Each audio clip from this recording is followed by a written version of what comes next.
তো হ্যালো বন্ধুরা, কেমন আছো? আশা করি খুব ভালো আছো। আমিও খুব ভালো আছি। আজকে চলে এসেছি আজ নতুন একটা ব্লগ নিয়ে। ব্লগটা তোমরা আজ জানো, আজকে ইন্ডিপেন্ডেন্স ডে। তো সবার আগে সকলকে জানাই হ্যাপি ইন্ডিপেন্ডেন্স ডে। পাড়ায় আসলাম, পাড়ায় ভাইদের নিয়ে বন্ধুরা মিলে সবাই মিলে ফ্ল্যাগ তুলতে হবে, যেহেতু কেন ইন্ডিপেন্ডেন্স ডে বলে কথা, ফ্ল্যাগ না তুললে হয়? তাই ফ্ল্যাগটা রেডি করছে সবাই মিলে। এটা আমরা ব্যানার করেছিলাম, আজ এই বছরে আমাদের ব্যাকগ্রাউন্ডে একটা ব্যানার দেওয়ার ইচ্ছা হয়েছিল।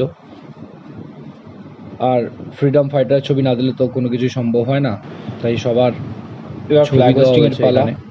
কচিকাঁচা বাচ্চাদের নিয়ে, পুরো স্কুল পুরোদের নিয়ে আমাদের দুর্গাপুজোর সভাপতি রঞ্জন শ্যাম চৌধুরী এবং আমাদের প্রাইমারি টিচার শিল্পী রায় ম্যাডাম, এনারা দুজন মিলে আমাদের আজকে 15 আগস্টের ফ্ল্যাগ হোস্টিং করলেন এবং আমাদের আজকের দিনটি আমরা উদযাপন করলাম এই ফ্ল্যাগ হোস্টিংয়ের মাধ্যমে এবং জাতীয় সঙ্গীতের মাধ্যমে। এবং কচিকাঁচাদের হাতে একটু হাসি মানে ফোটানোর জন্য, মুখে হাসি ফোটানোর জন্য হাতে একটু ক্যাডবেরি এবং চকলেট দেওয়া হলো। দেখো কি খুশি পুচকেগুলো।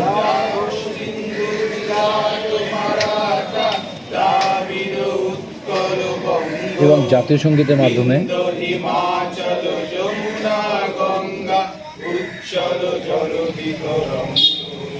তব শুভ নামে জাগে, তব শুভ আশিস মাগে, গাহে তব জয় গাথা।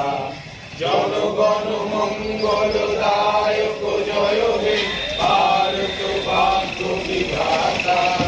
জয় হে, জয় হে, জয় হে, জয় জয় জয় জয় হে। আজকের ব্লগটা এখানেই শেষ করলাম বন্ধুরা। যদি ব্লগটা ভালো লেগে থাকে অবশ্যই লাইক, কমেন্ট অ্যান্ড সাবস্ক্রাইব করতে ভুলো না। খুব শিগগির দেখা হচ্ছে নেক্সট আবার নতুন ব্লগ নিয়ে।